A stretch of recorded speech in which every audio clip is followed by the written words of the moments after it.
Hi everyone, welcome to my channel Goldie engine makeup and hair academy. So आज जो ये मैं makeup कर रहा हूँ ये ऑन डिमांड मेकअप है। काफ़ी देर से आप लोग मुझसे ये डिमांड कर रहे थे कि सर मैच्योर स्किन के ऊपर कोई अच्छा सा फ्लॉलेस सा मेकअप क्रिएट करके दिखाओ। तो आज की ये जो लुक है आपके लिए ही है। अगर आप ये मेकअप सीखना चाहते हो तो इस वीडियो को लास्ट तक देखना है। और अभी तक अगर आपने मेरे पेज को सब्सक्राइब नहीं किया तो सबसे पहले जाके मेरे चैनल को करो सब्सक्राइब, मुझे करो फॉलो, क्योंकि मेरे पास ऐसा अमेजिंग सा कंटेंट हमेशा ही आता रहता है।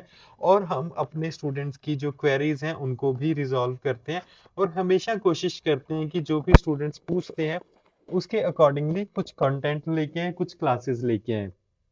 तो सबसे पहले हमें करना क्या होता है जब हमारे पास कोई मैच्योर स्किन आती है, उनके फेस के ऊपर बहुत ज़्यादा लाइंस हो सकती हैं या पिगमेंटेशन हो सकती है या ओपन पोर्स हो सकते हैं एंड उनकी स्किन बहुत पतली होती है।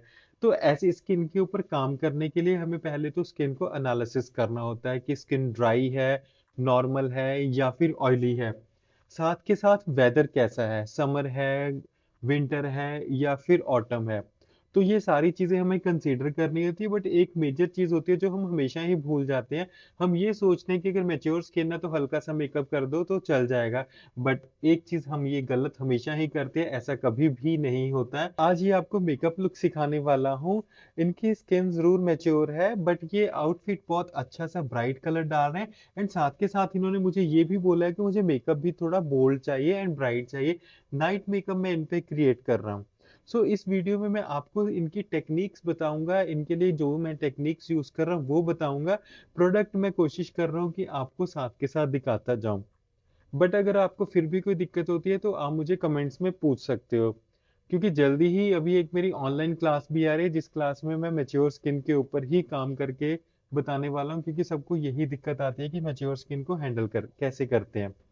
सबसे पहले मैंने क्या किया, इनके आईज के ऊपर मैटिफाइंग प्राइमर लगाया, जो कि मैं हमेशा ही कहता हूँ कि हमें कभी भी मैटिफाइंग प्राइमर स्किप नहीं करना है। मैटिफाइंग प्राइमर लगाने के बाद आपने कोई भी ऐसा कंसीलर बेस लेना है आईज के लिए जो कंसीलर ज़्यादा थिक ना हो। जैसे हुडा का या फॉरएवर का जो स्क्वायर आता है, वो स्क्वायर पैकिंग में आता है, वो थोड़ा सा थिक कंसीलर होता है। तो वैसा कंसीलर हमने अवॉइड करना। आप फॉरएवर 52 का राउंड जो पैकिंग में आता है वो कंसीलर यूज कर सकते हो।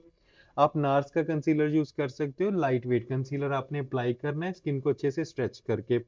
देन अभी जैसे मैंने यहाँ पे देखो आई मेकअप स्टार्ट किया है। आई मेकअप के लिए मैंने ट्रांजिशन कलर पिंक शेड में लिया है एंड मैं पिंक आईज को थोड़ा सा इलेबोरेट ज्यादा करूंगा। जब भी आप आईज के ऊपर कलर डिपॉजिट करते हो तो आईज को हल्का सा लिफ्ट करके कलर डिपॉजिट करो, सो दैट कि जो आईज के अंदर फाइन लाइंस होती है उसमें प्रोडक्ट है जो कलर है वो अच्छे से डिपॉजिट हो जाए। इसके साथ क्या होता है कि जैसे आईज का जो रिंकली इफेक्ट है वो भी काफी हद तक डिफ्यूज हो जाता है, ब्लर आउट हो जाता है एंड आईज के अंदर प्रोडक्ट अच्छे से डिपॉजिट होने में वो मेकअप आपका समटाइम ऐसे लगता है ना कि प्रॉपर नहीं हुआ, या क्लाइंट कहता है कि आईज के अंदर क्रैक्स आ गए थे या फिर मेकअप फैल गया था। तो ये सारी चीजें नहीं होंगी अगर आप आईज को प्रॉपरली लिफ्ट करके मेकअप को अच्छे से डिपॉजिट करोगे। अगेन मैं ये चीज आपको क्लियर कर देता हूँ, जब भी आपने अपने क्लाइंट का मेकअप करना है तो सबसे पहले आप क्लाइंट का आउटफिट चेक करो, वो कैसा आउटफिट डाल रहे हैं, उनका मेकअप का जो टेस्ट है वो कैसा है, उनसे अच्छे से डिस्कशन करो। क्योंकि कभी भी हमें अपने एंड पे इस चीज को जज नहीं करना चाहिए कि अगर ये 50+ हैं तो मे बी ये लाइट मेकअप ही कैरी करेंगे, तो ये हमेशा ही रॉन्ग परसेप्शन रहती है। मेरे पास ऐसी ऐसी बहुत अच्छी लेडीज आती हैं जिनको मेकअप बहुत पसंद आता है और वैसे ही आज मैं इनके लिए मेकअप लुक क्रिएट कर रहा हूँ।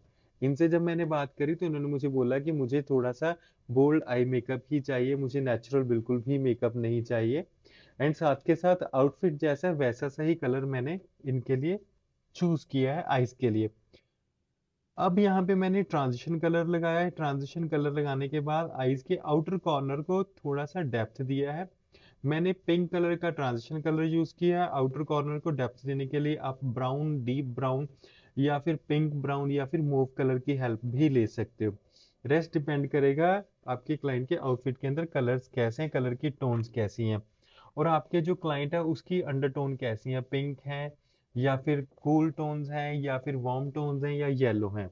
तो आपको वो चीज़ भी देखनी पड़ेगी। पिंक आउटफिट के साथ अगर काम कर रहे हैं तो ऑब्वियसली हम कूल टोन्स में ज़्यादा जाएंगे आईज के ऊपर। तो अभी आईज को अच्छे से कंटूर कर दिया ट्रांजिशन कलर यूज करने के बाद, मैंने फ्रंट आईज पे जो फ्रंट हाफ है आईज का, वहां पे मैंने यूज किया था शिमर। शिमर वैसा ही मैंने लिया जैसे उनके आउटफिट के अंदर एम्ब्रॉयडरी है। एंड अभी आउटर आईज को थोड़ा सा और डेप्थ देने के लिए मैंने डार्क ब्राउन कलर लिया, जैसे ब्रिगंडी सा कलर होता है, उस कलर के साथ आईज को आउटर कॉर्नर से डेप्थ देनी मैंने शुरू की है। तो देखो अब इसमें होता क्या है, कलर व्हील के अकॉर्डिंगली अगर बताऊं तो स्टूडेंट्स इस चीज में कंफ्यूज बहुत होते हैं कि हमें आईज के लिए कलर्स कैसे सिलेक्ट करने हैं। अब देखो जो मेरा क्लाइंट है उन्होंने जो आउटफिट डाला वो कूल टोन्स को बिलोंग करता है, तो मैक्सिमम मैं कूल टोन्स के साथ ही मेकअप करूंगा। एम्ब्रॉयडरी कैसी है, ऊपर कॉपर है या लाइट गोल्डन है या फिर पिंक या पीच टोन में, तो जो हम शिमर यूज करेंगे वो उसके अकॉर्डिंगली जो उसको कॉम्प्लीमेंट करेंगे वो शिमर्स हम पिक कर सकते हैं। सो अभी आईज के ऊपर शिमर्स एप्लीकेशन करने के बाद काजल मैं अप्लाई कर रहा हूँ। काजल को मैं एज अ लाइनर यूज कर रहा हूँ। आप देखो कैसे मैं इसको प्रॉपरली स्ट्रेच कर रहा हूँ, स्ट्रेच करके डैब डैब करके काजल को फिल कर रहा हूँ। जो ऐसे जेल काजल पेंसिल्स होते हैं इसके साथ लाइनर एप्लीकेशन करनी इजी हो जाती है, क्योंकि अच्छे से डिपॉजिट कर पाते हो। रिंकल्ड आईज के ऊपर वाटर बेस्ड लाइनर्स अवॉइड करो, क्योंकि अगर आप वाटर बेस्ड लाइनर लगाओगे तो वो थोड़ा सा फैल जाता है, समटाइम्स वो फैल जाता है या फिर ब्लीड भी करता है। तो ऑलवेज मैं यही प्रेफर करता हूँ, या तो देखो जेल लाइनर यूज करो या फिर काजल को एज अ लाइनर यूज करो और अच्छे से स्मर्च करो, अच्छे से ब्लेंड करो। सेकंड स्टेप मैं वही कर रहा हूँ कि काजल एप्लीकेशन करने के बाद उसको ब्रश के साथ स्मूथ कर रहा हूँ। अब ब्रश के साथ स्मूथ करने से क्या होएगा कि जो आईज के अंदर जो लाइंस होती हैं वहां पे अगर आप स्ट्रेट लाइन ड्रॉ करने की कोशिश करोगे तो अनइवन आएगी लाइन। तो अभी ब्लेंड करने के साथ क्या होएगा कि आप प्रॉपरली डिपॉजिट कर रहे हो एंड एक स्मोकी सा इफेक्ट मिलेगा, आईज के ऊपर स्मूथनेस आएगी। अगर आप इसको ज्यादा डिफाइंड नहीं भी दिखा पा रहे हो तो भी कोई दिक्कत नहीं है। एंड मोर ओवर एक छोटी सी आपको बात बताता हूँ कि अगर आप मेच्योर आइज के ऊपर या फिर आप रिंकल्ड वाली आइज के ऊपर अगर स्मोकी लाइनर की लुक देते हो, वो हमेशा ही परफेक्ट जाएगी, हमेशा ही वो अच्छी लगेगी, क्योंकि उसमें ज्यादा डिफाइंड लुक नहीं आती है इसकी। सो ब्राउज जो है वो आप अकॉर्डिंगली फिल करो। ब्राउज का कलर हम ज्यादा डार्क नहीं करेंगे, मीडियम कलर ही रखेंगे। अदरवाइज ब्राउज का जो हम पोमेड का कलर पिक करते हैं वो आप as per the hair colour pick कर सकते हो, मीन्स कि जो आपके क्लाइंट का हेयर कलर है वो कैसा है। बट हाँ, अगर आपके क्लाइंट का हेयर कलर ज्यादा लाइट है, उन्होंने लाइट गोल्डन करवाए हुए हैं, या फिर समटाइम्स आपके जो क्लाइंट है उनके हेयर ग्रे है, तो आपको थोड़ा सा मीडियम कलर ही ब्राउज में फिल करना पड़ेगा स्किन के अकॉर्डिंगली, कि उनकी स्किन फिर फेयर है या फिर स्किन डार्क है, तो फिर हम स्किन के अकॉर्डिंगली मीडियम या फिर लाइट ब्राउ पोमेड का कलर जो है वो पिक करते हैं। तो अभी दोनों ब्राउज की शेप हमने अकॉर्डिंगली ही की है। ब्राउज को मैं कभी भी ज़्यादा रीशेप नहीं करता, ब्राउज को मैं ट्रिम नहीं करता। अगर कभी ज़रूरत हो तो हल्का सा सिर्फ कुछ एक्स्ट्रा ग्रोथ होती है तो उसको ही रिमूव करते हैं। तो आप भी कोशिश करो कि आप हमेशा ऐसे ही करो कि अपने एंड पे ही क्लाइंट के जो ब्राउज हैं उनको ट्रिम मत करो, क्योंकि समटाइम्स क्लाइंट नहीं लाइक करते। एंड ये जो चीज है ये मैं अपनी हर वीडियोस में हर ट्यूटोरियल में बोलता हूँ कि कुछ भी आपने करना है तो क्लाइंट को बिना पूछे, क्लाइंट की परमिशन के बिना आपने कोई चेंजेस उनके फेस के ऊपर नहीं करने। सो अभी ब्राउज करने के बाद ब्रश के साथ मैं एक फिनिशिंग दे रहा हूँ, बफिंग ब्रश के साथ। जो एक्स्ट्रा पार्टिकल्स फॉल कर जाते हैं या फिर एक स्मूथनेस देनी होती है तो थोड़ा सा बड़ा ब्रश लेके आपने उसके साथ स्मूदन करना है। एंड साथ के साथ मैंने इनका जो ब्राउ बोन एरिया है उसको हाईलाइट किया है मैट कलर के साथ, ज़्यादा शिमर नहीं यूज़ किए, क्योंकि जिनकी आईज बल्जी होती हैं या रिंकल्ड आईज होती हैं उसके ऊपर अगर आप शिमर ज़्यादा यूज़ करोगे तो वो आईज और भी ज़्यादा बल्जिंग और भी ज्यादा हुडेड और भी ज्यादा रिंकल्ड लगेंगी। एंड रिंकल्ड आइज के लिए सबसे बेस्ट क्या होता है कि उसमें आप कलरफुल मेकअप या फिर इंटेंस कलर्स यूज करो, उसके साथ एक इल्यूजन क्रिएट होता है एंड ज्यादा रिंकल्स विजिबल नहीं होती। सो अभी साथ के साथ इनका काजल मैंने एक बार ही अप्लाई कर दिया है, तो अभी हम अंडर द आईज क्लीन कर रहे हैं, दोनों आईज पे अच्छे से क्लीन करेंगे।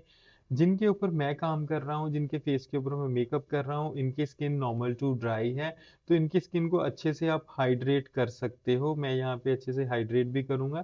अभी मॉइस्चराइजर के साथ मैंने अंडर द आई एरिया जो है वो सारे का सारा क्लीन कर दिया है। होता क्या है जब हम आई शैडोज अप्लाई करते हैं तो पार्टिकल्स फॉल कर जाते हैं।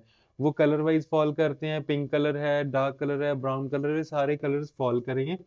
तो अच्छे से अंडर आई एरिया को क्लीन कर लो कि वहां पे कोई भी पार्टिकल ना हो, जिसके साथ आपका जो फाउंडेशन है उसमें फिर दिक्कत आएगी। जब आप एप्लीकेशन करोगे कंसीलर्स की, फाउंडेशन की, तो वहां पे वो पार्टिकल्स मिक्स हो जाएंगे। तो भी इनकी स्किन को करेक्ट करने के लिए यहाँ पे मैं क्यूटी ब्यूटी का कंसीलर यूज कर रहा हूँ। शेड आप कमेंट्स में पूछ लेना, मैं बता दूंगा कि कौन सा शेड यूज कर रहा हूँ। बट ये शेड इनकी स्किन के अकॉर्डिंगली बेस्ट है। वैसे हनी शेड मैं मोस्टली प्रेफर करता हूँ। तो जो एरिया इफेक्टेड एरियाज होते हैं जहाँ पे डिस्कलरेशन होती है या डार्कनेस होती है, उन पर्टिकुलर एरियाज के ऊपर मैंने क्यूटी ब्यूटी का ये कंसीलर अप्लाई किया है डार्क शेड का, और इसको अच्छे से ब्लेंड कर दिया है। क्योंकि इस कंसीलर का जो कवरेज है वो बहुत अच्छी है, लाइट वेट कंसीलर है, मीन ज्यादा थिक कंसीलर नहीं है। जैसे मैंने आपको बताया कि अगर स्किन के ऊपर ज्यादा लाइंस हैं या फिर मेच्योर स्किन है, वहां पे हमें हैवी कंसीलर, हैवी मेकअप बिल्कुल भी यूज नहीं करना है, हमें लाइट वेट ही रखना है। तो अच्छे से ब्यूटी ब्लेंडर के साथ डिपॉजिट करना भी बहुत जरूरी है। एप्लीकेशन तो कर दी, एप्लीकेशन करने के बाद ये नहीं कि उसको ऐसे छोड़ दिया वो अपने आप सेटल हो जाएगा, बिल्कुल गलत है। एप्लीकेशन करने के बाद कंसीलर को अच्छे से सेट करो। अब देखो मैंने कंसीलर को एक पर्टिकुलर एरिया के अंदर डैब डैब करके स्लोली स्लोली इसको ड्रैग किया है, सो दैट कि वो एक flawless see even see look दे पूरे फेस के ऊपर। अनइवननेस को खत्म करना ही कंसीलर का पर्पस होता है। और यहाँ पे मैंने ऑरेंज करेक्टर या फिर पीच करेक्टर बिल्कुल भी नहीं यूज किया है। समटाइम्स क्या होता है जब हम किसी आउटफिट ऐसे ब्राइट कलर्स के होते हैं उसके साथ अगर हम ऑरेंज एंड पीच कलर को अवॉइड करके कंसीलर्स के साथ ही फिनिशिंग देते हैं तो उसके साथ ज्यादा अच्छा आउटपुट भी आता है। होता क्या है कि क्लाइंट का आउटफिट भी पिंक है, हमने आईज पे भी पिंक कलर यूज किया, अगर हम लिप पर भी थोड़ा पिंक टोन्स में करेंगे तो फेस भी पिंक होगा, वो तो सारा पिंक पिंक हो जाएगा। तो this is called balancing. Balancing का मतलब ये है कि पहले क्लाइंट का पूरा टेस्ट पूछो, कैसा उनका टेस्ट है लिप शेड में, आईज में, और उन्होंने आउटफिट कैसा डालना है, उसके अकॉर्डिंगली फिर हमें स्किन पे काम करना पड़ता है। आपको एक ट्रिक यहाँ पे बता देता हूँ, अगर ये मेरा क्लाइंट लाइट शेड का कोई सूट डाल रहे होते जैसे येलो है या फिर कोई रस्ट में डाल रहे होते, तो फिर मैं इनको पीच या ऑरेंज कलर के साथ करेक्शन करता तो फेस के ऊपर हल्का सा पीच इफेक्ट देता। क्योंकि ऐसे आउटफिट्स के साथ मैं इनको पिंक आईज नहीं कर सकता था, मीन्स आईज के अंदर पिंक कलर नहीं दे सकता था। सो बातों बातों में मैंने इनके फेस के ऊपर अप्लाई कर दिया है फाउंडेशन। फाउंडेशन मैंने बहुत ही लाइट वेट फाउंडेशन पिक किया था। आप यूज कर सकते हो एस्टी लॉडर, आप यूज कर सकते हो फॉरएवर 52 की छोटी वाली बॉटल, आप यूज कर सकते हो कैरेक्टर कॉस्मेटिक, आप यूज कर सकते हो क्यूटी ब्यूटी फाउंडेशन, आप यूज कर सकते हो मॉर्फी, आप यूज कर सकते हो स्मैश बॉक्स। तो मैंने यहाँ पे luxury and easily affordable foundation जो है मेच्योर स्किन के ऊपर, उनके मैंने आपको नाम बता दिए हैं कि कौन कौन से फाउंडेशंस आप यूज कर सकते हो। तो इन फाउंडेशन को आपने बहुत ही कम क्वांटिटी में डैब डैब करके पूरे फेस पे अप्लाई करना है, एंड देन उनको अच्छे से ब्लेंड कर देना है स्किन के अंदर, सो दैट कि स्किन के अंदर वो अच्छे से बैलेंसिंग हो जाए। फाउंडेशन एप्लीकेशन के बाद फाउंडेशन को लॉक करने के लिए लूज पाउडर अवॉइड करके मैं यहाँ पे कॉम्पैक्ट यूज कर रहा हूँ। कॉम्पैक्ट का जो मैंने शेड लिया है एज पर हर स्किन NC40 वो मैं यूज कर रहा हूँ। इसके साथ क्या होगा, एक ब्लरिंग इफेक्ट क्रिएट करेगा कॉम्पैक्ट, और हमारे क्लाइंट की जो स्किन है उसके ऊपर जो लाइंस आती हैं उसको ज्यादा डिफाइन नहीं होने देगा, थोड़ा सा ब्लर आउट करेगा, जिसके साथ उनका जो फेस है वो इवन लगेगा। जैसे आप भी देख भी रहे हो कि फेस जो है वो इवन लग रहा है। एक और इम्पॉर्टेंट चीज मैं आपको बताऊं, देखो बीइंग ए मेकअप आर्टिस्ट हम कोई भी ऐसी एप्लीकेशन नहीं दे सकते जिसके साथ क्लाइंट के स्किन या स्किन का टेक्सचर बिल्कुल ही चेंज हो जाए। हम मेकअप के साथ एक ब्लरिंग इफेक्ट क्रिएट कर सकते हैं जिसके साथ चीजें हाइड हो सकती हैं, फोटोज में इवननेस आ सकती है फेस के ऊपर। इससे ज्यादा मेकअप आर्टिस्ट कुछ नहीं कर सकता, क्योंकि हम स्किन ट्रीटमेंट नहीं कर रहे हैं, हम सिर्फ स्किन को एक फ्लॉलेस सा इफेक्ट दे रहे हैं अपने कॉस्मेटिक के साथ, अपने ब्रशेस के साथ और अपने आर्ट के साथ। तो ये चीज आपने भी हमेशा ही ध्यान में रखनी है, एंड आपने अपने क्लाइंट्स को भी ये चीज हमेशा ही बोलनी है। ब्लश एप्लीकेशन करने के बाद मैंने इनको लिप शेड लगाया, क्योंकि मेरे क्लाइंट को पिंक कलर का ही लिपर चाहिए था, मीन्स उनको थोड़ा ब्राइट एंड बोल्ड लिप्स पसंद है। तो उनके अकॉर्डिंगली मैंने इनको पिंक शेड का ही लिप शेड जो है वो अप्लाई किया है। आप देखो यहाँ पे उनके फेस के ऊपर डेफिनेशंस भी आ रही हैं। हमने एक पिंक इफेक्ट दिया है क्योंकि मेरे क्लाइंट को ऐसा ही मेकअप चाहिए था। हमने लिप शेड भी पिंक यूज किया है। बट अदरवाइज अगर आपका क्लाइंट डार्क या पिंक शेड नहीं अप्लाई कर रहा है, अगर आपका भी ऐसे आउटफिट पिंक है, देन आप इनको थोड़ा सा ब्राउन टोन में भी लिप शेड लगा सकते हो, लाइट न्यूड्स में भी जा सकते हो। ऐसा कुछ मैंडेटरी नहीं है, बस आपके क्लाइंट की चॉइस के ऊपर डिपेंड करता है। एंड आपके ब्रशेस के साथ जो आप लुक क्रिएट कर रहे हो, उसके साथ आपका जो क्लाइंट है वो खुश होना चाहिए। हमें और क्या चाहिए, क्लाइंट जैसा कैरी करना चाहता है वैसा हम क्लाइंट को मेकअप लुक देते हैं। इस मेकअप में जो मैंने आपको टेक्निक्स बताई हैं, ऐसी टेक्निक्स के साथ आप भी ऐसे मेकअप लुक्स क्रिएट कर सकते हो। सो एक बारी फिर से रिपीट कर रहा हूँ, अगर अभी तक आपने मेरे चैनल को सब्सक्राइब नहीं किया है, मुझे आप फॉलो नहीं कर रहे हो, तो सबसे पहले मुझे सब्सक्राइब करो, फॉलो करो और ढेर सारे कमेंट्स करो, ढेर सारा मेरा पेज को शेयर करो, सो दैट कि मुझे मोटिवेशन मिलती रहेगी और मैं आपके लिए नया नया कंटेंट लेके आता रहूंगा। इनकी जो फाइनल लुक है वो मैंने हेयर करने के बाद, पूरी तरह इनको रेडी करने के बाद किया है, क्योंकि बाद में मैंने इनको हेयर डू किया है एंड इनका दुपट्टा सेट किया है। तो अभी आप देख सकते हो कि इनकी जो फाइनल लुक है वो बहुत अमेजिंग लग रही है, बहुत ही खूबसूरत ये लग रहे हैं। अगर आपको भी इनका मेकअप अच्छा लगा है तो कमेंट्स में बताना बिल्कुल भी नहीं भूलना। आपके लिए नया वीडियो, नया कंटेंट, नया ट्यूटोरियल लेके जल्दी ही आऊंगा। Till then take care and bye bye.